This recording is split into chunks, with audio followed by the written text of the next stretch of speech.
Então, o estudo da radiação natural da praia de Miaípe, utilizando inteligência artificial. Saudações novamente. O trabalho foi dividido aqui, a apresentação foi dividida em 3 etapas. A primeira etapa é o objetivo, a segunda etapa a metodologia e a terceira etapa os resultados preliminares.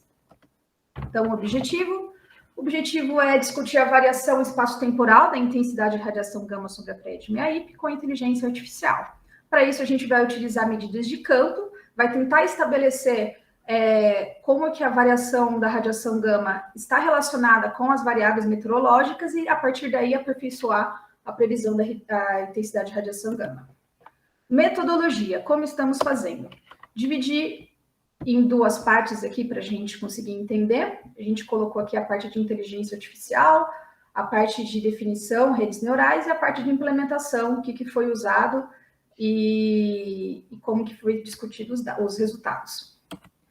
Então, inteligência artificial, agora sim, acho que vocês devem estar pensando que eu estava meio doida, né? Falando um monte de coisas que vocês não estavam vendo. Eu coloquei aqui inteligência artificial com a foto aí que todo mundo pensa, que o Exterminador do Futuro, as máquinas dominando o mundo. Mas não é bem assim, né? A gente vai agora ver uma definição técnica, uma definição científica do que é a inteligência artificial, que é a capacidade das máquinas de simular a inteligência similar à humana. Então, o que a máquina consegue? A máquina quer dizer o computador. O que o computador consegue? Ele consegue aprender, ele consegue perceber e decidir quais caminhos seguir de forma racional diante de determinadas situações.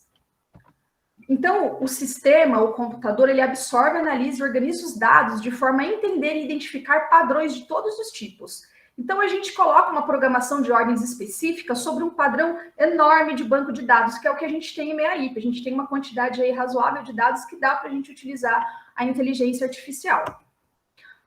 E o que a inteligência artificial precisa? Precisa de bons modelos de dados para processar, grande quantidade de dados, que é o que a gente precisa, que é o que a gente tem, e um processamento rápido e eficiente dos computadores. E que modelo, né, a gente vai estar usando aí, que a gente vai estar empregando com os dados aí de Miaípe? A gente vai estar usando as redes neurais. E o que são as redes neurais? As redes neurais, elas são como eu posso dizer, uma representação matemática do próprio neurônio biológico, em que as informações, assim como no nosso cérebro, acontecem da mesma forma nesse neurônio matemático. As informações entram por um lado, por exemplo, aqui nos dendritos, aqui no nosso neurônio computacional, são representados pelos X1, X2 e XN. Eles são ponderados aqui por um peso, eles são processados no meio do neurônio e passam para o neurônio seguinte. Tudo bem? Aqui, só para deixar claro, vamos só interpretar um pouquinho as partes matemáticas. Não vou falar muito sobre isso, mas é só para a gente entender. Para a gente entender o que está acontecendo aqui. Então, os dados, eles entram, eles são ponderados por um peso, eles passam por uma função, certo? Eles passam por uma parte matemática que o neurônio vai falar se essa sinapse é excitatória ou se ela é inibitória. Ou seja, se o dado ele vai passar para frente, ele vai passar para o próximo neurônio. Só que um neurônio só, ele não faz verão. A gente vai precisar encadear vários neurônios juntos de forma a formar a tal da rede neural. E essa rede neural, ela é formada por algumas camadas. À medida que a gente junta todos esses neurônios, a gente vai dividir eles em algumas camadas. A camada de entrada, que ela é responsável por receber os dados. Que dados esses? Os dados que a gente está medindo lá no campo. Os dados de temperatura, pressão, de chuva, são dados que a gente já foram mencionados em outras apresentações. Aqui são os neurônios da camada oculta, que é onde acontece todo aquele processamento com a parte matemática que a gente viu lá no único neurônio, e o neurônio da camada de saída, que ele é responsável por falar para a gente qual que é o valor da intensidade de radiação gama. Aqui, só para... não vou me atentar muito, mas o aprendizado da rede neural, quando alguém pergunta assim, como a gente falou, a inteligência artificial, ela é um sistema inteligente que simula o cérebro. E o que a rede neural ela está aprendendo? Ela está aprendendo os pesos. Lembra que eles são, à medida que os dados eles vão entrando, ele vai sendo ponderado através de um peso? Esses pesos são eles que estão sendo aprendidos pela rede neural. E como que a gente vai fazer com que a rede neural aprenda? A gente vai fazer no final... Opa! Eita! Hoje tá doido aqui. No final, quando todos os dados passaram para a última camada, vai acontecer da gente fazer uma subtração, a gente vai calcular o erro entre o que a rede neural calculou e o valor que foi medido em campo. E essa diferença é o nosso erro. E a partir daí, a gente começa com estratégias matemáticas a avisar as camadas ocultas e depois a camada de entrada qual foi esse erro obtido, certo?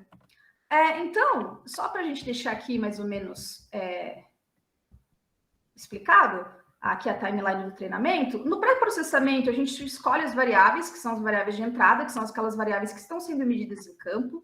No pré-processamento, a gente também escolhe alguns hiperparâmetros que vão determinar qual vai ser a arquitetura da minha rede neural. Por exemplo, o número de neurônios, as quantidades de camadas, as quantidades de número de neurônios, qual vai ser essa função de ativação que vai falar se o meu número, né, se o meu valor, ele vai ser excitatório ou inibitório. A partir daí, a gente consegue ter o processamento, que é quando começa o computador tentar simular, certo? E aprender através desses dados e vai passando a informação da camada de entrada para a camada oculta para a camada de saída. E esses parâmetros, eles passam pela rede. E dentro do processamento também, a gente tem o cálculo de erro, certo? Que a gente chama de backpropagation, que é o quê? A gente falar para todas as camadas anteriores qual que foi o erro que foi obtido. Como é que foi feita a implementação? A implementação ela é feita de forma de softwares gratuitos, tanto o R quanto o H2O, certo? Então, assim, todo mundo pode aí ajudar aí no treinamento. Então, a implementação da rede neural foi construída com as variáveis meteorológicas de solo que estão sendo medidas em campo. E a ideia aqui é a gente prever a intensidade da radiação gama em diferentes alturas, como já citado antes, 35 centímetros e 11 centímetros.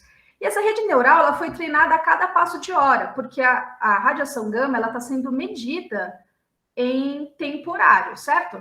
E os dados aqui para o primeiro laboratório de treinamento foi desse período de 4 de 2021 a 9 de 2021. Uma outra coisa também que a gente tem que pensar é que para o treinamento dessa rede neural, treinamento, teste, validação, a gente vai pegar essa quantidade de dados que são grandes para a gente conseguir fazer exaustivamente o treinamento, apresentar para a rede e ela tentar adivinhar. Apresenta de novo outros dados, ela tenta adivinhar. Então, o método aqui, só para deixar mais ou menos explicado, a gente vai dividindo os dados em vários pequenos grupos para servir de treinamento e teste, ou seja, treino a rede e depois eu peço para ela adivinhar um certo valor. Treino essa rede e depois peço para ela adivinhar um certo valor. E aí a gente tem aqui alguns resultados preliminares. A rede neural, a gente treinou infinitas redes neurais e a rede neural, que aqui no momento a gente está discutindo, ela foi a que apresentou o menor erro. Aqui é um gráfico, tá, de erro por número de época. Número de época é quantas vezes os dados foram apresentados para a rede. Então, o que vale aqui lembrar é que os gráficos aqui, as curvas do gráfico, elas estão diminuindo. Então, quer dizer que ao longo dos passos que a rede neural está assimilando esses dados, ela está conseguindo aprender esses padrões. A rede neural que melhor trouxe resultado até o momento foi a rede neural que levou em consideração todas essas variáveis de entrada que foram medidas em campo. Temperatura do solo, temperatura do ar, dia, hora, radiação de onda longa e radiação de onda curta aqui, tá? Nesses 4, altura e pressão, tá? Foi calculada essa primeira rede neural com 2 camadas ocultas, onde cada camada oculta aqui, elas estão simbolizadas com a bolinha azul, tiveram 4 neurônios. E a ideia aqui, como eu já tinha falado, é tentar prever aí a radiação gama. Os melhores resultados que a gente teve aí para todos esses conjuntos de dados que eu tinha pedido, né, falado que tinha dividido, foi de 0,86. O que significa isso? Né? Esse aqui é um parâmetro matemático que fala o quanto que o meu modelo está conseguindo explicar essa minha variação de radiação gama através das variáveis meteorológicas. E até o momento, a gente está conseguindo explicar 86% da variação, certo? É isso que a gente tem que tentar aqui assimilar. Outra coisa aqui que a gente também consegue ver, a gente tem um gráfico aqui de intensidade por dia, certo? E aqui são os dados horários que foram usados para treinar. Aqui a gente tem em cima radiação gama em 11 centímetros e radiação gama em 35 centímetros. As bolinhas que estão em pretas representam os dados medidos em campo, e as bolinhas vermelhas são os dados que estão representados, que estão sendo calculados pela rede neural. É possível a gente ver que a rede neural está conseguindo já pegar o padrão horário, certo? Que a gente consegue ver que ela consegue subir e descer e acompanhar um pouquinho os pontinhos pretos, mas ainda assim ela não consegue pegar alguns picos. Existe um intervalo aqui de 1,60 microsievert/hora, que ele ainda vai ter que ser compensado, né? Que são, como a gente só está apresentando 86%, ainda falta a gente conseguir ajustar número de neurônios e todos esses hiperparâmetros que foram citados, para que eu consiga ajustar melhor esses pontos que ficaram não muito simulados. Uma outra coisa também que a rede neural faz para a gente, como é um dos objetivos, é a gente tentar entender quais são as variáveis que estão ajudando nessa movimentação do gás torônio ao longo da praia. E essa rede neural que a gente está discutindo, ela apresentou essas seguintes variáveis, sendo pressão atmosférica a responsável pela variabilidade de espaço temporal 17%, altura 16,9%, sendo que as duas radiações de onda curta, não, de onda longa, desculpa, de onda longa, elas também estão aqui entre 15% e 13%, e onda curta 10%, hora 9%, onda curta aqui também 7%, e temperatura do solo e temperatura do ar 6% e 2%. Temperatura do solo e temperatura do ar já foi apresentado para vocês lá com a Tati, são variáveis significativas para a movimentação desse gás. O que difere aqui é que a gente está colocando mais algumas variáveis que podem ajudar a entender melhor como é que está esse comportamento do gás. Com isso, eu chego no fim da apresentação.